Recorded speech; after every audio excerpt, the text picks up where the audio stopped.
তড়িৎ রসায়ন চ্যাপ্টারে সেলের পোর্শনটুকু তোমরা কভার করেছো। সেখানে দু রকম সেল সম্পর্কে তোমরা আইডিয়া পেয়েছো। এক নম্বর হচ্ছে ইলেকট্রোকেমিক্যাল সেল আর দু নম্বর হচ্ছে ইলেকট্রোলাইটিক সেল। সেলের পোর্শনটুকু পড়ার পরে আমরা গতদিন ইলেকট্রোলিসিস পার্টটা শুরু করেছিলাম। ইলেকট্রোলিসিসের মধ্যে গতদিন আলোচনা হয়েছিল যে বিভিন্ন তড়িৎ বিশ্লেষণের মধ্যে দিয়ে কিভাবে তড়িৎ বিশ্লেষণ হচ্ছে, ক্যাটায়ন অ্যানায়ন হচ্ছে, সেগুলো কিভাবে বিভিন্ন বিষয় দ্বারা এফেক্টেড হচ্ছে সেগুলো নিয়ে আমরা স্টাডি করেছিলাম। ইলেকট্রোলিসিসের আরও কিছু পার্ট বাকি রয়েছে যেগুলোতে বিভিন্ন সূত্র নিয়ে আলোচনা হয়েছে, ফ্যারাডের সূত্র, সেগুলো আজকে পড়িয়ে দেবো। তাহলে ইলেকট্রোলিসিস পোর্শনটুকু কমপ্লিট হয়ে যাবে। তারপরে আমরা কন্ডাক্ট্যান্স পার্টে ঢুকব। তো তাহলে ফ্যারাডের সূত্র দিয়ে আজকে শুরু করছি। তড়িৎ বিশ্লেষ্য পদার্থের মধ্যে দিয়ে তড়িৎ প্রবাহ চালনা করলে তড়িৎ দ্বারে কিছু পদার্থ উৎপন্ন হয় এবং সেটা কত পরিমাণে উৎপন্ন হবে সেই সম্বন্ধে বিজ্ঞানী ফ্যারাডে দুটি সূত্র দেন। তার নামানুসারে এই দুটো সূত্রকে বলা হয় ফ্যারাডের তড়িৎ বিশ্লেষণ সূত্র। দুটো সূত্র আমাদের পড়তে হবে, ফ্যারাডের প্রথম সূত্র আর দ্বিতীয় সূত্র। প্রথম সূত্রে কি বলছে দেখো, কোনো তড়িৎ বিশ্লেষ্য পদার্থের মধ্যে দিয়ে তড়িৎ প্রবাহ যদি চালনা করা হয় তাহলে প্রত্যেক তড়িৎ দ্বারে যে পদার্থ মুক্ত হচ্ছে তাকে যদি সেই ভরকে যদি গ্রামে প্রকাশ করা হয় তাহলে সেই গ্রামে প্রকাশিত ভর প্রবাহিত তড়িৎ পরিমাণের সমানুপাতিক হবে। কোনো তড়িৎ বিশ্লেষণের মধ্যে দিয়ে যে পরিমাণ আমরা তড়িৎ প্রবাহ চালনা করছি তার সঙ্গে সমানুপাতিক হবে তড়িৎ দ্বারে যে পদার্থটা মুক্ত হচ্ছে তার গ্রামে প্রকাশিত ভর। অর্থাৎ যদি কোনো তড়িৎ বিশ্লেষণের মধ্যে দিয়ে আমরা কিউ কুলম্ব তড়িৎ চালনা করি এবং তড়িৎ দ্বারে যদি ডাব্লিউ গ্রাম পদার্থ মুক্ত হয় তাহলে আমরা ফ্যারাডের প্রথম সূত্র অনুসারে লিখতে পারি W proportional to Q. Proportionality sign যদি তোলা হয় একটা কনস্ট্যান্ট আসে, যেরকম এখানে এসছে Z, W equal to Z Q. এখন কিউ আমরা প্রকাশ করছি কুলম্ব ইউনিটে। তার মানে কি, যদি টি সেকেন্ড ধরে সি অ্যাম্পিয়ার তড়িৎ প্রবাহ চালনা করা হয় তাহলে কিউ কুলম্ব তড়িৎ পাওয়া যায়। তাহলে কিউকে আমরা সি ইন্টু টি এইভাবে প্রকাশ করতে পারি এবং এই মানটা যদি ওপরের সমীকরণে বসাই সেখানে আমাদের এক্সপ্রেশনটা দাঁড়ায় W equal to Z into C into T. কেমন? এবারে বলা হলো যে কিউ যদি 1 হয়, কিউ কখন 1 কুলম্ব হবে? যখন সি 1 হবে, টি 1 হবে। অর্থাৎ 1 সেকেন্ড ধরে যদি আমরা 1 অ্যাম্পিয়ার তড়িৎ প্রবাহ চালনা করি সেক্ষেত্রে কিউ এর মান হবে 1 কুলম্ব। তো কিউ এর মান যদি 1 হয়ে যায় তাহলে ডাব্লিউ ইকুয়াল টু জেড কিউতে কিউ ইকুয়াল টু 1 বসালে আমরা পাচ্ছি ডাব্লিউ সমান সমান জেড। জেডকে বলা হচ্ছে মৌলের তড়িৎ রাসায়নিক তুল্যাঙ্ক। তাহলে জেডের ডেফিনিশন যদি জিজ্ঞেস করা হয় সেক্ষেত্রে আমাদের বলতে হবে যে তড়িৎ বিশ্লেষণের মধ্যে দিয়ে যদি 1 কুলম্ব তড়িৎ চালনা করা হয় তাহলে কোনো তড়িৎ দ্বারে যত গ্রাম মৌলিক পদার্থ উৎপন্ন হচ্ছে সেটাই হচ্ছে জেড বা সেই মৌলের তড়িৎ রাসায়নিক তুল্যাঙ্ক। জেডের একক কী করে পাবো? যে এক্সপ্রেশন তোমরা পাচ্ছ W equal to Z Q, সেখান থেকে জেডের মান বার করলে দেখবে ডাব্লিউ বাই কিউ আসছে। ডাব্লিউ মানে কি? তড়িৎ দ্বারে যে পদার্থটা উৎপন্ন হচ্ছে তার গ্রামে প্রকাশিত ভর। তার মানে ডাব্লিউর একক হচ্ছে গ্রাম, আর নিচে রয়েছে কিউ, কিউকে আমরা কুলম্বে প্রকাশ করছি। তাহলে জেডের ইউনিট দাঁড়াচ্ছে গ্রাম পার কুলম্ব। তাহলে ফ্যারাডের প্রথম সূত্র থেকে আমরা কি দেখলাম? ডাব্লিউ প্রপোর্শনাল টু কিউ যখন জেডটা স্থির। জেড স্থির মানে কি? কোনো একটা তড়িৎ বিশ্লেষণ নিয়ে আমরা কাজ করছি এবং সেই তড়িৎ বিশ্লেষণের ক্ষেত্রে সেই মৌলের তড়িৎ রাসায়নিক তুল্যাঙ্ক নির্দিষ্ট হবে। তাহলে ডাব্লিউ প্রপোর্শনাল টু কিউ যখন জেড স্থির, এটা আমরা পড়লাম কোনো একটা তড়িৎ বিশ্লেষণের ক্ষেত্রে। এরপরে যেটা দেখব সেটা হচ্ছে ভিন্ন ভিন্ন তড়িৎ বিশ্লেষণের ক্ষেত্রে এই ব্যাপারটা কি দাঁড়াচ্ছে দেখা যাক। দুটো মৌল দ্বারা গঠিত দুটো ভিন্ন তড়িৎ বিশ্লেষণ নেওয়া হয়েছে, কিন্তু দুজনের মধ্যে দিয়েই একই পরিমাণ তড়িৎ চালনা করা হচ্ছে, সেটা হচ্ছে কিউ কুলম্ব। দুটো তড়িৎ দ্বারে ধরে নেওয়া হচ্ছে একটা মৌল উৎপন্ন হচ্ছে W1 গ্রাম আর দ্বিতীয় মৌল উৎপন্ন হচ্ছে W2 গ্রাম। তাহলে ফ্যারাডের সূত্র অনুযায়ী, প্রথম সূত্র অনুযায়ী আমরা লিখতে পারি W1 হচ্ছে Z1Q আর W2 হচ্ছে Z2Q, যেখানে Z1 এবং Z2 মৌল দুটির তড়িৎ রাসায়নিক তুল্যাঙ্ক। এখন যদি W1 বাই W2 করো তাহলে সেক্ষেত্রে মান পাবে দেখবে Z1 বাই Z2। তাহলে আমরা লিখতে পারি W প্রপোর্শনাল টু Z। এটা আমরা কখন পাচ্ছি? দুটো ভিন্ন তড়িৎ বিশ্লেষের ক্ষেত্রে আমরা প্রমাণ করলাম যে W প্রপোর্শনাল টু Z যদি Q স্থির থাকে, অর্থাৎ যে তড়িৎ চালনাটা আমরা করছি তার পরিমাণটা যদি নির্দিষ্ট থাকে, সেক্ষেত্রে উৎপন্ন পদার্থের গ্রামে প্রকাশিত ভর তড়িৎ রাসায়নিক তুল্যাঙ্কের সমানুপাতিক হচ্ছে। এবং এখান থেকেই ফ্যারাডের দ্বিতীয় সূত্রের উৎপত্তি ঘটল। কি বলা হলো?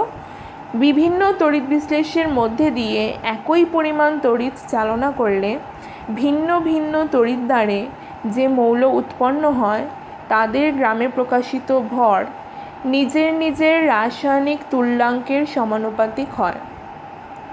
ভালো করে নোট করো, বলেছে রাসায়নিক তুল্যাঙ্কের সমানুপাতিক হয়। আমরা এতক্ষণ যেটা পড়লাম জেড, সেটাকে আমরা বলছিলাম তড়িৎ রাসায়নিক তুল্যাঙ্ক, আর দ্বিতীয় সূত্রে বলা হলো রাসায়নিক তুল্যাঙ্কের সমানুপাতিক হয়।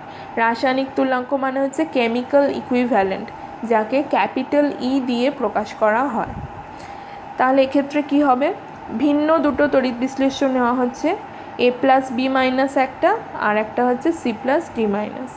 দুজনের মধ্যে দিয়েই কিউ কুলম্ব তড়িৎ চালনা করা হচ্ছে। সেক্ষেত্রে তড়িৎ দ্বারে A মৌলের W1 গ্রাম উৎপন্ন হচ্ছে এবং C মৌলের W2 গ্রাম উৎপন্ন হচ্ছে। A মৌলের রাসায়নিক তুল্যাঙ্ক হচ্ছে E1 আর C মৌলের রাসায়নিক তুল্যাঙ্ক হচ্ছে E2। তাহলে আমরা লিখতে পারছি কি দ্বিতীয় সূত্র অনুযায়ী W প্রপোর্শনাল টু E1 এবং W2 প্রপোর্শনাল টু E2। সেখান থেকে W1 এবং W2 মান দাঁড়াচ্ছে KE1, প্রপোর্শনালিটি সাইন তুলতে গেলে কনস্ট্যান্ট আসে। W2 এর মান দাঁড়াচ্ছে KE2। W1 বাই W2 করলে দেখো মান বেরোচ্ছে E1 বাই E2, অর্থাৎ আমরা লিখতে পারি W প্রপোর্শনাল টু E। মানে কি, যখন কিউটা স্থির, নির্দিষ্ট পরিমাণ তড়িৎ চালনা করছি, তখন ভিন্ন ভিন্ন তড়িৎ বিশ্লেষের জন্য গ্রামে প্রকাশিত ভর, তড়িৎ দ্বারে যে মৌলটা উৎপন্ন হচ্ছে তার গ্রামে প্রকাশিত ভর কার সঙ্গে সমানুপাতিক হচ্ছে? মৌলের রাসায়নিক তুল্যাঙ্কের সঙ্গে। এটাকে আমরা অন্যভাবেও লিখতে পারি W1 by E1 equal to W2 by E2 equal to K। মানে হচ্ছে তড়িৎ দ্বারে উৎপন্ন পদার্থের গ্রামে প্রকাশিত ভর এবং রাসায়নিক তুল্যাঙ্কের অনুপাত সবসময় ধ্রুবক হয়, ইকুয়াল টু K। K মানে তো কনস্ট্যান্ট, তার মানে অনুপাতটা সবসময় ধ্রুবক থাকছে। তাহলে প্রথম সূত্র পড়লাম, দ্বিতীয় সূত্র পড়লাম। এবারে যদি দুটোকে কম্বাইন করি সেক্ষেত্রে ব্যাপারটা কি দাঁড়াচ্ছে? কিউ কুলম্ব তড়িৎ চালনা হচ্ছে, W গ্রাম মৌল তড়িৎ দ্বারে উৎপন্ন হচ্ছে, যে ক্ষেত্রে মৌলের রাসায়নিক তুল্যাঙ্ক হচ্ছে ক্যাপিটাল ই। তাহলে ফ্যারাডের প্রথম সূত্র অনুযায়ী আমরা পাচ্ছি W প্রপোর্শনাল টু কিউ। যখন ই স্থির, যেহেতু প্রথম সূত্রে কোনো একটা তড়িৎ বিশ্লেষের কথা বলা হয়েছে, কাজেই সেই তড়িৎ বিশ্লেষের রাসায়নিক তুল্যাঙ্ক তো নির্দিষ্টই থাকবে, সে কারণে আমরা ব্র্যাকেটে লিখেছি ই স্থির। অ্যাকচুয়ালি ছিল জেড স্থির, মানে তড়িৎ রাসায়নিক তুল্যাঙ্কটা কনস্ট্যান্ট ছিল, কিন্তু যেহেতু একটা তড়িৎ বিশ্লেষের ক্ষেত্রে আমরা ব্যাপারটা কনসিডার করছি, তাহলে সেক্ষেত্রে ইও স্থির থাকবে। আর দ্বিতীয় সূত্র অনুযায়ী আমরা লিখতে পারি W প্রপোর্শনাল টু ই যখন কিউ স্থির। এই দুটোকে যদি কম্বাইন করা হয় তাহলে লিখতে পারবো W proportional to Q E. সেখানে দেখো কনস্ট্যান্ট এসছে K ড্যাশ, তাহলে আমরা পাচ্ছি W equal to K dash Q E. এখন পরীক্ষায় দেখা গেছে যে যদি 1 ফ্যারাডে তড়িৎ চালনা করা হয় তাহলে তড়িৎ দ্বারে 1 গ্রাম তুল্যাঙ্ক পদার্থ সঞ্চিত হয়। এটা পরীক্ষিত সত্য। কেমন? কত পরিমাণ তড়িৎ চালনা করছি? 1 ফ্যারাডে। তার মানে কিউ এর মানটা 1 ফ্যারাডে। আর কত গ্রাম তুল্যাঙ্ক পদার্থ সঞ্চিত হচ্ছে? 1 গ্রাম তুল্যাঙ্ক। গ্রাম তুল্যাঙ্ক মানেই হচ্ছে গ্রাম ইকুইভ্যালেন্ট, মানে আমরা সেটাকে ক্যাপিটাল ই দিয়ে প্রকাশ করতে পারি। তার মানে ডাব্লুর মানটা আমরা ক্যাপিটাল ই দিয়ে লিখতে পারি। যখন 1 ফ্যারাডে তড়িৎ চালনা হচ্ছে তখন 1 গ্রাম তুল্যাঙ্ক পদার্থ পাচ্ছি। তাহলে সমীকরণে যদি এই দুটো মান বসাই, ডাব্লুর জায়গায় যদি ক্যাপিটাল ই বসাই আর কিউয়ের জায়গায় যদি 1 ফ্যারাডে বসাই, তাহলে সেক্ষেত্রে ইকুয়েশনটা দাঁড়াচ্ছে capital E equal to K dash into F into E. সেখান থেকে কে ড্যাশের মান বেরোচ্ছে দেখো 1/f।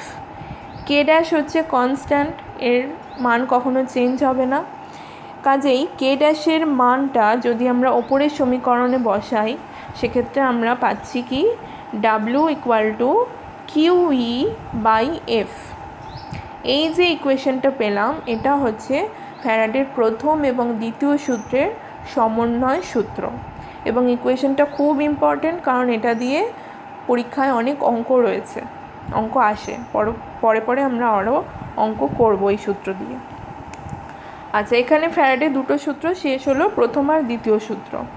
নেক্সট আর একটা জিনিস দেখো, তিনটে যে সূত্র আমরা তাহলে পাচ্ছি, প্রথম সূত্রে পাচ্ছি W equal to Z Q, সমন্বয় সূত্র থেকে পাচ্ছি W equal to Q E by F. এই দুটোকে যদি সমান করি, কারণ দুটোই তো ডাব্লুর ভ্যালু, এই দুটোকে যদি সমান করা হয় সেখান থেকে আবার আর একটা রিলেশন বেরোচ্ছে, সেটা হচ্ছে ই equal to Z into F, যেখানে ই হচ্ছে মৌলের রাসায়নিক তুল্যাঙ্ক, জেড হচ্ছে তড়িৎ রাসায়নিক তুল্যাঙ্ক এবং এফ জানো ফ্যারাডে। 1 ফ্যারাডে সমান 96,500 কুলম। তাহলে এই যে এই রিলেশনটা পেলাম, এটা কাদের কাদের মধ্যে সম্পর্ক? মৌলের রাসায়নিক তুল্যাঙ্ক এবং তড়িৎ রাসায়নিক তুল্যাঙ্কের মধ্যে এই সম্পর্কটা কাজ করে। তাহলে তিনটে ইম্পর্টেন্ট ইকুয়েশন পেলাম, এই তিনটেই কিন্তু আমাদের অঙ্কের ক্ষেত্রে কাজে লাগবে। তাহলে এখানে ফ্যারাডের সূত্র শেষ হচ্ছে। আরেকটা জিনিস ছোট্ট করে দেখব, সেটা হচ্ছে ইলেকট্রনের আধান কি করে নির্ণয় করতে হয়। তোমরা ছোট থেকে পড়ে এসছো যে একটা ইলেকট্রনের আধান হয় 1.602 × 10⁻⁻19 কুলম। এখন এটা পরীক্ষার মাধ্যমে দেখা গেছে যদি ফ্যারাডেকে অ্যাভোগাড্রো সংখ্যা দিয়ে ভাগ করা হয়, ফ্যারাডের মান কত? 96,500 কুলম। অ্যাভোগাড্রো সংখ্যার মানও তোমরা জানো 6.022 × 10⁻23। যদি এফ বাই ক্যাপিটাল এন করা হয় তাহলে যে মানটা পাওয়া যায় সেটা কিন্তু একটা ইলেকট্রনের আধানের সমান হয়। দেখো ভাগ করে আমাদের বেরিয়েছে 1.602 × 10⁻⁻19 কুলম। তাহলে আমরা লিখতে পারি কি স্মল ই সমান সমান এফ বাই এন, মানে হচ্ছে একটা ইলেকট্রনের আধান কার সঙ্গে সমান হয়? এফ বাই এন এর সঙ্গে। একটা ইলেকট্রনের আধান যদি এফ বাই এন হয় তাহলে 1 মোল সংখ্যক ইলেকট্রনের আধান আমরা কি করে পাবো? 1 মোল মানেই হচ্ছে এন সংখ্যক, 1 মোল পদার্থের মধ্যে অ্যাভোগাড্রো সংখ্যক অণু বা পরমাণু থাকে। তাহলে একটা ইলেকট্রনের আধান যদি এফ বাই এন হয় তাহলে এন সংখ্যক ইলেকট্রনের আধান আমরা ক্যাপিটাল এন দিয়ে গুণ করব। সেক্ষেত্রে দেখো কাটাকুটি করে বেরিয়েছে শুধু এফ, মানে ফ্যারাডে, 1 ফ্যারাডে। তার মানে 1 মোল ইলেকট্রনের আধান দাঁড়ালো 1 ফ্যারাডে বা 96,500 কুলম।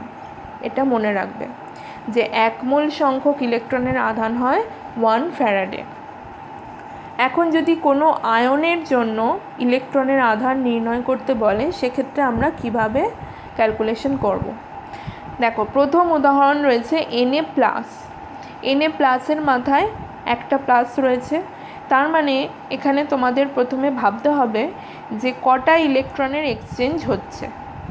সোডিয়াম থেকে আমরা সোডিয়াম প্লাস পাচ্ছি, সেখানে একটা ইলেকট্রন বর্জন হচ্ছে, তার মানে এক্সচেঞ্জ নাম্বার অফ ইলেকট্রন হচ্ছে 1। তাহলে একটা ইলেকট্রনের আধানের মান তোমরা জানো এফ বাই এন, তাহলে এখানে যেহেতু একটাই ইলেকট্রন এক্সচেঞ্জ হয়েছে, সেক্ষেত্রে সমগ্র তড়িতের পরিমাণ দাঁড়াবে 1 ইন্টু F/n বা শুধু F/n। Ca2+ ক্ষেত্রে কি হচ্ছে, দুটো ইলেকট্রনের এক্সচেঞ্জ হচ্ছে। একটা ইলেকট্রন যদি F/n হয় তাহলে দুটো ইলেকট্রনের তড়িতের মান দাঁড়াবে 2 ইন্টু F/n। N3- ক্ষেত্রে কি হচ্ছে দেখো, তিনটে ইলেকট্রনের এক্সচেঞ্জ হচ্ছে। সেক্ষেত্রে একটা ইলেকট্রন যদি F/n হয় তাহলে তিনটে ইলেকট্রনে তড়িতের পরিমাণ হবে 3 ইন্টু F/n। এখান থেকে ছোট ছোট অঙ্ক দেয়, যেরকম একটা অঙ্ক দেখে নাও, 1.4 গ্রাম N3- আয়নের মোট আধান কত।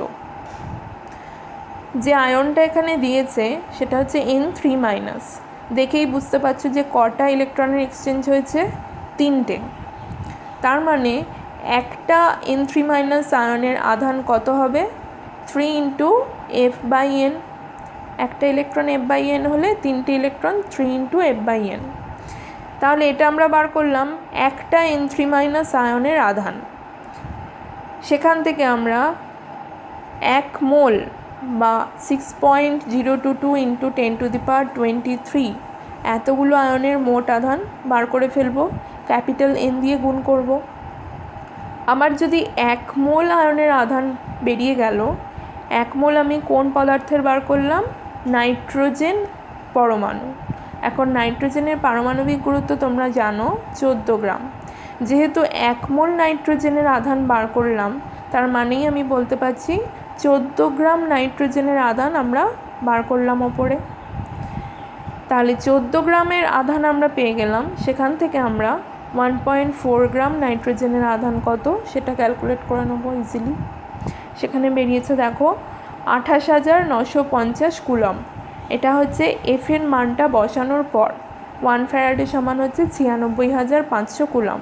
সেই মানটা বসিয়ে আমরা মোট আধান যেটা সেটা বার করলাম। ফ্যারাডের সূত্র থেকে কতগুলো অঙ্ক দেখাচ্ছি, দেখে নাও। বলেছে সিলভার নাইট্রেট দ্রবণের মধ্যে দিয়ে কত ফ্যারাডে তড়িৎ প্রবাহ চালনা করলে ক্যাথোডে 10.78 গ্রাম সিলভার সঞ্চিত হবে। সিলভারের পারমাণবিক গুরুত্ব দিয়ে দিয়েছে 107.88। এখন সিলভারের পারমাণবিক গুরুত্ব দিয়ে দিয়েছে, আর AgNO3-তে সিলভার কোন আয়ন গঠন করে, Ag+। তার মানে যোজ্যতা এখানে 1। পারমাণবিক গুরুত্বকে যদি যোজ্যতা দিয়ে ভাগ করা হয় তাহলে তুল্যাঙ্ক ভার পাওয়া যায়, E যেটা সেটা পেয়ে যাব। সিলভারের E বেরিয়েছে দেখো 107.11, কারণ 1 দিয়ে ভাগ করেছি, যোজ্যতা এখানে 1। এবারে পরীক্ষিত সত্য একটু আগেই বললাম যে 1 ফ্যারাডে তড়িৎ চালনা করলে কোনো তড়িৎদ্বারে 1 গ্রাম তুল্যাঙ্ক পদার্থ সঞ্চিত হয়, এটা প্রমাণিত। তাহলে 1 গ্রাম তুল্যাঙ্ক পদার্থের ভর কত সেটা আমরা উপরে বার করেছি সিলভারের ক্ষেত্রে 107.88 গ্রাম। তাহলে এত গ্রাম সিলভার সঞ্চিত করে কত পরিমাণ তড়িৎ, 1 ফ্যারাডে তড়িৎ। সেখান থেকে আমাদের প্রশ্নে যেটা জানতে চেয়েছে 10.78 গ্রাম সিলভার সঞ্চিত করতে কত পরিমাণ তড়িৎ লাগবে, সেটা আমরা ক্যালকুলেট করে বার করেছি 0.1 ফ্যারাডে। নেক্সট অঙ্ক দেখো, গলিত টিনের লবণে 2 অ্যাম্পিয়ার তড়িৎ 5 ঘন্টা ধরে চালনা হচ্ছে। 22.2 গ্রাম টিন তড়িৎদ্বারে মুক্ত হচ্ছে। তাহলে টিনের জারণ সংখ্যা কত। 2 অ্যাম্পিয়ার তড়িৎ মানে সি বলে দিয়েছে, 5 ঘন্টা ধরে মানে টিও বলে দিয়েছে। এই দুটোকে যদি গুণ করি তাহলে আমরা তড়িতের পরিমাণ পাবো, মানে কিউ এর মানটা পাবো, কিউ সমান সি ইন্টু টি। তাহলে কিউ এর মান আমরা কুলম্বে পেয়ে গেলাম। এবার আমাদের জিজ্ঞেস করেছে যে টিনের জারণ সংখ্যা কত। টিনের জারণ সংখ্যা জানতে গেলে আগে আমাকে ই এর ভ্যালু বার করতে হবে। ই এর ভ্যালু পেয়ে গেলে ই দিয়ে যদি পারমাণবিক গুরুত্বকে ভাগ করি তাহলেই আমরা জারণ সংখ্যা বা যোজ্যতা পাবো। তাহলে ই কোথা থেকে পাবো, আমাদের যে ফর্মুলা ছিল W = QE/F। সেখানে দেখো ডাব্লুর মান প্রশ্নে বলে দেওয়া আছে 22.2 গ্রাম। কিউ এর ভ্যালু আমরা পেয়ে গেলাম, এফ এর মান আমাদের জানা 96,500 কুলম। তাই ই এর ভ্যালু আমরা নিচে ক্যালকুলেট করে নিয়েছি 59.5 গ্রাম। এখন টিনের পারমাণবিক গুরুত্ব বলে দিয়েছে 118.7। একে যদি তুল্যাঙ্ক ভার দিয়ে ভাগ করা হয় তাহলেই আমরা যোজ্যতা পেয়ে যাব। যোজ্যতা বেরিয়েছে অ্যাপ্রক্সিমেটলি ইকুয়াল টু 2। তাহলে আমরা বলে ফেলতে পারছি যে জারণ সংখ্যা হচ্ছে +2। নেক্সট অঙ্ক, ক্যাডমিয়াম সালফেট দ্রবণযুক্ত একটি কোষের সঙ্গে 100 ওয়াট 110 ভোল্ট ভাস্বর একটি দ্বীপ শ্রেণী সমবায়ে যুক্ত আছে। 10 ঘন্টা ধরে তড়িৎ প্রবাহ চালানো হবে। তাহলে ক্যাডমিয়ামের কত ভর তড়িৎ দ্বারে মুক্ত হবে? ক্যাডমিয়ামের মোলার ভরটা বলে দিয়েছে। এক্ষেত্রে আমাদের ক্যাডমিয়াম সালফেট থেকে দেখে নিতে হবে যে ক্যাডমিয়াম কোন আয়ন উৎপন্ন করে, Cd2+। তার মানে যোজ্যতা হচ্ছে এখানে ক্যাডমিয়ামের 2 আর মোলার ভর বলে দেওয়া আছে। তার মানে একে যদি 2 দিয়ে ভাগ করা হয় তাহলে ক্যাডমিয়ামের তুল্যাঙ্ক ভার আমরা পেয়ে যাব, অর্থাৎ ই এর মান পেয়ে যাব। আচ্ছা, 100 ওয়াট 110 ভোল্ট, এখান থেকে কিন্তু আমাদের অ্যাম্পিয়ার পেয়ে যাওয়ার কথা, কারণ অ্যাম্পিয়ার সমান আমরা জানি ভোল্ট/ওয়াট। সেখান থেকে দেখো অ্যাম্পিয়ার আমরা বার করে নিয়েছি, অর্থাৎ সি এর ভ্যালু পেয়ে গেলাম। কত সময় ধরে তড়িৎ প্রবাহ চালানো হয়েছে বলেছে? 10 ঘন্টা। 10 ঘন্টাকে যদি সেকেন্ডে নিয়ে নেওয়া হয় তাহলে সেক্ষেত্রে C/T করলে কিউ পেয়ে যাচ্ছি কুলম্বে। তাহলে ডাব্লু সমান QE/F। এই ইকুয়েশনের মধ্যে আমাদের কিউ এর মান জেনে ফেললাম, কিউ এর মান আমাদের জানা, ই বার করে ফেলেছি নিচে। আচ্ছা, এফ এর মান আমাদের জানা, ফ্যারাডের মান 96,500 কুলম্ব।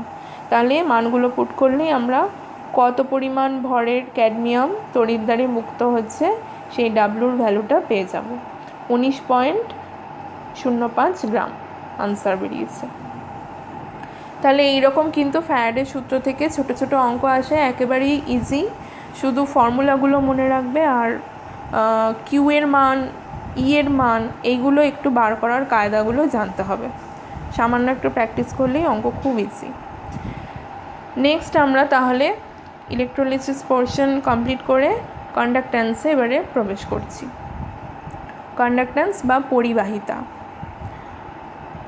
পরিবাহীর ক্ষেত্রে যেরকম তোমরা ওহমের সূত্র পড়েছো পরিবাহিতা নিয়ে পড়ার সময়, এখানেও সেম তড়িৎ বিশ্লেষের মধ্যে দিয়ে যখন তড়িৎ প্রবাহ হচ্ছে সেই সংক্রান্ত ওহমের সূত্র রয়েছে। সেখানে কি বলা হচ্ছে একটু দেখি। বলছে উষ্ণতা যদি অপরিবর্তিত থাকে, দ্রবণের গাঢ়ত্ব যদি ফিক্সড হয় এবং দুটো তড়িৎদ্বার যদি নির্দিষ্ট থাকে, সেক্ষেত্রে তড়িৎ প্রবাহ মাত্রা I দুই তড়িৎদ্বারের বিভব প্রভেদ ভি এর সমানুপাতিক হবে, অর্থাৎ ভি সমানুপাতিক I হবে। প্রপোর্শনাল চিহ্ন তুললে একটা কনস্ট্যান্ট আসে, এখানে এসছে ক্যাপিটাল R, যেখানে আরকে বলা হচ্ছে তড়িৎ বিশ্লেষ্যের রোধ। রোধ কাকে বলে? তড়িৎ বিশ্লেষ্যের ক্ষেত্রে যখন তড়িৎ প্রবাহ হচ্ছে তখন আয়নগুলো গতির সৃষ্টি হয়, ক্যাটায়নগুলো ক্যাথোডে যায়, অ্যানায়নগুলো অ্যানোডে যায়। এই আয়নের গতির বিরুদ্ধে যে বাধা উৎপন্ন হয়, তড়িৎ বিশ্লেষ্য মাধ্যম আয়নের গতির বিরুদ্ধে যে বাধা সৃষ্টি করে তাকেই বলা হচ্ছে তড়িৎ বিশ্লেষ্যের রোধ বা ক্যাপিটাল R। রোধের একক হচ্ছে ওহম, OHM। এখন দুটো তড়িৎদ্বারের মধ্যবর্তী দূরত্ব ধরে নাও স্মল l, এবং দুটো তড়িৎদ্বারের যতটা অংশ তড়িৎ বিশ্লেষ্যের মধ্যে নিমজ্জিত থাকে সেই অংশের ক্ষেত্রফল ধরে নাও ক্যাপিটাল A। তাহলে রোধের সঙ্গে এর সম্পর্ক কি? R proportional to L/A। এই L/A কে বলা হয় কোষ ধ্রুবক। কোনো একটা নির্দিষ্ট কোষের জন্য দুটো তড়িৎদ্বারের মধ্যবর্তী যে দূরত্ব এবং তাদের নিমজ্জিত অংশের ক্ষেত্রফল সবসময় নির্দিষ্ট হয়, অর্থাৎ L/A এইটুকু টার্ম কোনো একটা নির্দিষ্ট কোষের জন্য কনস্ট্যান্ট হয়, সেজন্য একে বলা হয় কোষ ধ্রুবক। এবং তড়িৎ বিশ্লেষ্যের রোধ কোষ ধ্রুবকের সঙ্গে সমানুপাতিক, সে কারণে আমরা লিখছি R প্রপোর্শনাল টু L/A। এখানে প্রপোর্শনালিটি চিহ্ন উঠেছে, একটা কনস্ট্যান্ট এসেছে, সেটা হচ্ছে rho. R equal to rho into L by A. রোকে বলা হচ্ছে আপেক্ষিক রোধ বা রোধাঙ্ক। এখন এই যে ইকুয়েশনটা পেলে R equal to rho into L by A, L যদি 1 হয়, এ যদি 1 হয়, তাহলে দেখো আর সমান বেরোচ্ছে রো। তাহলে আপেক্ষিক রোধ বা রোধাঙ্কের ডেফিনেশন আমরা কিভাবে বলবো? যদি দুটো তড়িৎদ্বার একক দূরত্বে থাকে এবং তাদের নিমজ্জিত অংশের ক্ষেত্রফল 1 একক হয়, তাহলে কোনো নির্দিষ্ট উষ্ণতায় সেই তড়িৎ বিশ্লেষ্য যে রোধ সৃষ্টি করবে তাকেই বলা হচ্ছে আপেক্ষিক রোধ বা রোধাঙ্ক, যাকে আমরা রো দিয়ে প্রকাশ করছি। রোধাঙ্কের একক কী হবে? যে ইকুয়েশন আছে সেখান থেকে রো এর এক্সপ্রেশন বার করো। Rho equal to R into A by L. তাহলে রোধের একক তোমরা জানো ওহম, এইমাত্র বললাম। এ হচ্ছে তড়িৎদ্বারের নিমজ্জিত অংশের ক্ষেত্রফল, তার মানে সেটা হবে সেন্টিমিটার স্কোয়ার সিজিএস ইউনিটে, সিজিএস পদ্ধতিতে। আচ্ছা, এল এর একক হবে সেন্টিমিটার, দুটো তড়িৎদ্বারের মধ্যে যে গ্যাপিং, ঠিক আছে? তাহলে ওপরে হচ্ছে ওহম আর সেন্টিমিটার স্কোয়ার, নিচে হচ্ছে শুধু সেন্টিমিটার, কাটাকুটি করে পড়ে রইল ওহম সেন্টিমিটার। সিজিএস পদ্ধতিতে রোধাঙ্কের একক হচ্ছে ওহম সেন্টিমিটার। তাহলে এসআই পদ্ধতিতে একক দাঁড়াবে কি? Ohm metre. ক্লিয়ার? এবারে পড়ব তড়িৎ বিশ্লেষ্যের পরিবাহিতা বা কন্ডাক্ট্যান্স। ওহমের সূত্র আমরা জেনে নিলাম, রোধের কনসেপ্ট পেয়ে গেলাম, আপেক্ষিক রোধ কাকে বলে দেখে নিলাম। এবারে দেখব পরিবাহিতার ওপর, পরিবাহিতাটা কাকে বলছে। রোধ কমলে পরিবাহিতা বাড়ে, এটা তোমরা যে কোনো পরিবাহীর ক্ষেত্রেই দেখবে। রোধ যত কমবে, অর্থাৎ বাধা যত কমবে, পরিবাহিতা তত বাড়বে। তাহলে রোধের অনন্যককে বলা হচ্ছে পরিবাহিতা। রোধকে আর দিয়ে প্রকাশ করা হয় এবং পরিবাহিতাকে সি দিয়ে প্রকাশ করা হয়, ক্যাপিটাল সি, কন্ডাক্ট্যান্সের সি। আচ্ছা, তাহলে সি সমান আমরা লিখতে পারি 1/r। তাহলে পরিবাহিতার একক কি দাঁড়াচ্ছে? 1/r, মানে 1 রোধের একক। রোধকে আমরা ওহম দিয়ে প্রকাশ করি, ওহমটাকে ওপরে তুললে ওহম ইনভার্স হচ্ছে। তাহলে পরিবাহিতার একক হচ্ছে সিজিএস পদ্ধতিতে ওহম ইনভার্স। অনেক সময় এটাকে শব্দটাকে উল্টে লেখা হয়, ও এইচ এমকে MHO করে লেখা হয়, মো, ঠিক আছে? আর এসআই পদ্ধতিতে পরিবাহিতার একক একটা নতুন টার্ম হচ্ছে সিমেন্স, এটা তোমরা মনে রেখো। সিজিএস পদ্ধতিতে তাহলে ওহম ইনভার্স বা মো, আর এসআই পদ্ধতিতে পরিবাহিতার একক হচ্ছে সিমেন্স। নেক্সট পড়ব আপেক্ষিক পরিবাহিতা কাকে বলছে।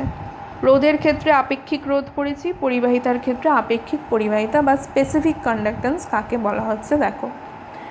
যে ইকুয়েশনটা আমরা একটু আগেই পেলাম, R equal to rho into L by A, সেটাকে যদি উল্টে লেখা হয় 1/r ইকুয়াল টু 1/রো ইন্টু এল বাই এটা উল্টে যাবে a/l।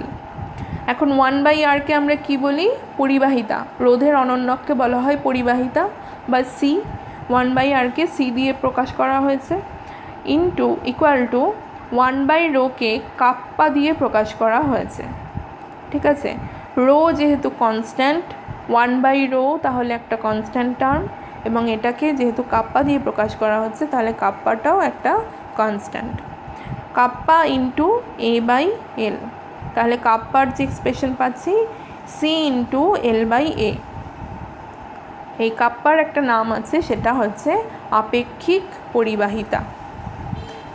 রোধের ক্ষেত্রে যেরকম শুধু রোধ এবং আপেক্ষিক রোধ পেলাম, পরিবাহিতার ক্ষেত্রেও পরিবাহিতা এবং আপেক্ষিক পরিবাহিতা পাচ্ছি। পরিবাহিতাকে সি দিয়ে প্রকাশ করা হয়, আপেক্ষিক পরিবাহিতাকে কাপ্পা দিয়ে প্রকাশ করা হলো। এখন কাপ্পার যে এক্সপ্রেশন বেরোলো, kappa equal to C into l/a। এখন এল যদি 1 সেন্টিমিটার হয়, মানে দুটো তড়িৎদ্বারের মধ্যে গ্যাপিং যদি 1 সেন্টিমিটার হয়, এবং তড়িৎদ্বারের নিমজ্জিত অংশের ক্ষেত্রফল যদি 1 সেমি স্কোয়ার হয়, তাহলে 1 বসাও, দেখো কাপ্পার ভ্যালু বেরোচ্ছে সি। তাহলে আপেক্ষিক পরিবাহিতার সংজ্ঞা আমরা কি বলবো? যে 1 সেন্টিমিটার দূরে অবস্থিত দুটো তড়িৎদ্বারের ক্ষেত্রফল, নিমজ্জিত অংশের ক্ষেত্রফল যদি 1 সেন্টিমিটার স্কোয়ার হয়, তাহলে সেই দুটো তড়িৎদ্বারের মাঝের যে তড়িৎ বিশ্লেষ্য, তার যে পরিবাহিতা, তাকেই বলা হচ্ছে আপেক্ষিক পরিবাহিতা। আপেক্ষিক পরিবাহিতার একক বার করতে হবে। এক্সপ্রেশন থেকেই একক পাবে। পরিবাহিতার একক সি, সি এর একক হচ্ছে ওহম ইনভার্স সিজিএস পদ্ধতিতে, একটু আগেই পড়লাম। এল হচ্ছে সেন্টিমিটার, দুটো তড়িৎদ্বারের মধ্যে ডিস্টেন্স। আচ্ছা, এ হচ্ছে সেন্টিমিটার স্কোয়ার, নিমজ্জিত অংশের ক্ষেত্রফল সেন্টিমিটার স্কোয়ার। তাহলে ওপরে নিচে কাটাকুটি করে যেটা পড়ে থাকছে ওহম ইনভার্স সেন্টিমিটার ইনভার্স, এটা হচ্ছে সিজিএস পদ্ধতির একক। আর এসআই পদ্ধতিতে একটু আগেই পড়লে তোমরা, পরিবাহিতার একক এসআই পদ্ধতিতে হয় সিমেন্স। তাহলে সেক্ষেত্রে আমাদের একক দাঁড়াচ্ছে কাপ্পার সিমেন্স মিটার ইনভার্স। ঠিক আছে, তাহলে আপেক্ষিক পরিবাহিতা এবং পরিবাহিতা কি সেটা জানা গেল। নেক্সট পড়ব তুল্যাঙ্ক পরিবাহিতা। আচ্ছা, তুল্যাঙ্ক পরিবাহিতার আগে একটা জিনিস বলে দিই, যে এই যে পরিবাহিতা এবং আপেক্ষিক পরিবাহিতা কতগুলো বিষয়ের ওপর নির্ভর করে, সেগুলো একটু মনে রেখো। যেরকম হচ্ছে আয়নের আধান, আধান যত বেশি হবে পরিবাহিতা এবং আপেক্ষিক পরিবাহিতা তত বেশি। আয়নের আকার, আয়নের আকার যত বেশি ছোট হবে তত তারা বেশি গতি নিয়ে চলাচল করবে, যে কারণে পরিবাহিতাটাও বৃদ্ধি পায়। তারপরে হচ্ছে আয়নের গতিবেগ, কোনো আয়ন মানে অ্যানায়ন এবং ক্যাটায়নের গতিবেগ যত বেশি হবে পরিবাহিতাও তত বেশি হবে। তারপর তড়িৎ বিশ্লেষ্যের উষ্ণতা, উষ্ণতা যত বেশি আয়নরা তত বেশি তাড়াতাড়ি ছোটাছুটি করবে এবং সেই কারণে পরিবাহিতাও কিন্তু বৃদ্ধি পাবে। এরকম অনেকগুলো বিষয়ের ওপর পরিবাহিতা এবং আপেক্ষিক পরিবাহিতার মান ডিপেন্ড করে। নেক্সট যেটা পড়বো সেটা হচ্ছে তুল্যাঙ্ক পরিবাহিতা বা ইকুইভ্যালেন্ট কন্ডাক্ট্যান্স কাকে বলছে। দেখো, কোনো তড়িৎ বিশ্লেষ্যের 1 গ্রাম তুল্যাঙ্ক পরিমাণ দ্রবণের যে আয়তনে দ্রবীভূত থাকলে সেই পরিমাণ আয়তনকে 1 সেন্টিমিটার দূরত্বে অবস্থিত দুটো উপযুক্ত তড়িৎদ্বারের মধ্যে রাখলে সেটির যে পরিবাহিতা তাকে বলা হচ্ছে তুল্যাঙ্ক পরিবাহিতা। মানে কি, কোনো তড়িৎ বিশ্লেষ্যের 1 গ্রাম তুল্যাঙ্ক পরিমাণ দ্রবণের যে আয়তনে দ্রবীভূত করলে সেই আয়তনের দ্রবণ যে পরিবাহিতাটা দেখায় তাকে বলা হচ্ছে ইকুইভ্যালেন্ট কন্ডাক্ট্যান্স। তড়িৎ বিশ্লেষ্যের 1 গ্রাম তুল্যাঙ্ক পরিমাণ দ্রবীভূত থাকতে হবে, এটাই হচ্ছে মেন কথা। থাকলে সেই দ্রবণ যে পরিবাহিতা দেখাবে সেটাই হচ্ছে তুল্যাঙ্ক পরিবাহিতা। যেমন কোনো দ্রবণের নর্মালিটি বলে দিয়েছে এক্স নর্মাল, তার মানে কি 1 গ্রাম তুল্যাঙ্ক তড়িৎ বিশ্লেষ্য দ্রবীভূত আছে 1 লিটার দ্রবণে। ঠিক, এখন আমাদের বার করে নিতে হবে 1 গ্রাম তুল্যাঙ্ক তড়িৎ বিশ্লেষ্য তাহলে কত লিটারে দ্রবীভূত আছে, কারণ সংজ্ঞায় দেখো বলে দিয়েছে 1 গ্রাম তুল্যাঙ্ক দ্রবীভূত থাকতে হবে। আমাদের বেরোচ্ছে কি 1/x লিটার, 1 লিটার সমান হচ্ছে 1000 সিসি, আমরা সিসি দিয়ে বার করেছি 1000/x সিসিতে 1 গ্রাম তুল্যাঙ্ক তড়িৎ বিশ্লেষ্য দ্রবীভূত আছে। এখন 1 সিসি আয়তনের পরিবাহিতাকে আমরা বলি আপেক্ষিক পরিবাহিতা। তাহলে 1000/x সিসি এত আয়তনের পরিবাহিতা গুণ করব আমরা, কি দিয়ে গুণ করব, 1 সিসি আয়তনের পরিবাহিতা দিয়ে গুণ করব, অর্থাৎ আপেক্ষিক পরিবাহিতা দিয়ে 1000/xকে গুণ করলে যে পরিবাহিতা পাবো সেটাই হচ্ছে তুল্যাঙ্ক পরিবাহিতা এবং একে প্রকাশ করা হয় ক্যাপিটাল ল্যামডা দিয়ে। ঠিক আছে, তাহলে ক্যাপিটাল ল্যামডার যে ফর্মুলা বেরোচ্ছে সেটা হচ্ছে কাপ্পা ইন্টু 1000/x, যেখানে এক্স হচ্ছে গ্রাম ইকুইভ্যালেন্ট। তাহলে ইউনিট কী বেরোবে, ইকুয়েশন থেকে দেখো কাপ্পার ইউনিট ছিল ওহম ইনভার্স সেন্টিমিটার ইনভার্স। ওপরে যে 1000 রয়েছে এটা তো সিসি মানে সেন্টিমিটার কিউব, আর নিচে যে এক্সটা সেটা হচ্ছে তড়িৎ বিশ্লেষ্যে গ্রাম ইকুইভ্যালেন্ট, গ্রাম তুল্যাঙ্ক। তাহলে এগুলো ওপরে নিচে কাটাকুটি করে যেটা পড়ে থাকছে সিজিএস পদ্ধতিতে ohm inverse centimetre square per gram তুল্যাঙ্ক। তাহলে এসআইতে হয়ে যাবে siemens metre square per gram তুল্যাঙ্ক। এটা হচ্ছে তুল্যাঙ্ক পরিবাহিতার একক সিজিএস এবং এসআই পদ্ধতিতে। পরেরটা যেটা পড়বো সেটা হচ্ছে মোলার পরিবাহিতা। পুরো সেম, ওখানে যেটা 1 গ্রাম তুল্যাঙ্ক ছিল এখানে সেটা 1 গ্রাম মোল, আর কিচ্ছু চেঞ্জ নেই। কোনো তড়িৎ বিশ্লেষ্যের 1 গ্রাম মোল পরিমাণ যদি দ্রবণে দ্রবীভূত থাকে সেক্ষেত্রে দ্রবণটা যে পরিবাহিতা দেখায় সেটাই হচ্ছে মোলার কন্ডাক্ট্যান্স, যাকে প্রকাশ করা হয় ক্যাপিটাল ল্যামডা নিচে স্মল এম দিয়ে, এম ফর মোলার। ল্যামডা নিচে এম, এটাকে আমরা কিভাবে ইকুয়েশন পাচ্ছি? সেম ইকুয়েশন, ওখানে যেটা ছিল এক্স এখানে সেটা হয়ে যাবে ওয়াই। ওখানে এক্স মানে ছিল গ্রাম ইকুইভ্যালেন্ট, এখানে ওয়াই মানে হচ্ছে গ্রাম মোল, এটাই ডিফারেন্স, আর কিছু নেই। Kappa into 1000 by Y. আচ্ছা, তাহলে মোলার পরিবাহিতার একক কী পাচ্ছি সিজিএস এবং এসআই পদ্ধতিতে? সিজিএসে দেখে নাও, কাপ্পার ইউনিট হচ্ছে ওহম ইনভার্স সেন্টিমিটার স্কোয়ার, 1000 হচ্ছে সেন্টিমিটার কিউব, আর ওয়াইটা হচ্ছে গ্রাম মোল। সেখান থেকে আমাদের যা পড়ে থাকছে সেটা হচ্ছে ওহম ইনভার্স সেন্টিমিটার স্কোয়ার আচ্ছা পার গ্রাম মোল। আর এসআই পদ্ধতিতে সেটা হয়ে যাচ্ছে সিমেন্স মিটার স্কোয়ার প্রতি গ্রাম মোল। এটা হয়ে গেল মোলার পরিবাহিতা। তাহলে আমরা পরিবাহিতা জানলাম, আপেক্ষিক পরিবাহিতা জানলাম, তুল্যাঙ্ক পরিবাহিতা জানলাম, মোলার পরিবাহিতা জানলাম। এ কটা দিয়ে এবারে অঙ্ক করতে হবে। প্রথম অঙ্ক বলছে কোনো তড়িৎ বিশ্লেষ্য কোষে গাঢ়ত্ব হচ্ছে 0.2 মোল, দুটো তড়িৎদ্বারের দূরত্ব 1 সেন্টিমিটার, মানে এলটা বলে দিয়েছে, ক্ষেত্রফল বলে দিয়েছে মানে এ বলে দিয়েছে, কোষের রোধ বলে দিয়েছে মানে আর পেয়ে গেছো, তবে আপেক্ষিক এবং মোলার পরিবাহিতা কত? যা সূত্র আছে সেখানে ইনপুট করব ভ্যালুগুলো। কাপ্পার এক্সপ্রেশন হচ্ছে C into L by A. দেখো সি এর ভ্যালু 1/r করে পাবো, আর এর মান দেওয়া আমাদের, আচ্ছা এল এর ভ্যালু দেওয়া আছে, এর ভ্যালুও দেওয়া আছে, সেখান থেকে কাপ্পার ভ্যালু পেয়ে গেছি। ইউনিটটা আমাদের ঠিকঠাক বসাতে হবে, ওহম ইনভার্স সেন্টিমিটার ইনভার্স। আচ্ছা মোলার যে পরিবাহিতা সেটা কি করে পাবো? কাপ্পার ভ্যালু যেটা পেয়ে গেলাম সেটা বসাবো, 1000 বাই ওয়াই করবো, ওয়াইয়ের জায়গায় গ্রাম মোল বসবে। দেখো ওপরে গাঢ়ত্ব দেওয়া আছে 0.2 মোলার, তাহলে ক্যালকুলেশন করে আমাদের বেরোচ্ছে 44.5 ohm inverse centimetre square mole inverse. ইউনিটগুলো ঠিকঠাক বসাতে হবে। পরের অঙ্ক বলেছে একটি কোষের পরিবাহিতা 0.02 সিমেন্স এবং আপেক্ষিক পরিবাহিতা 0.023 সিমেন্স মিটার ইনভার্স।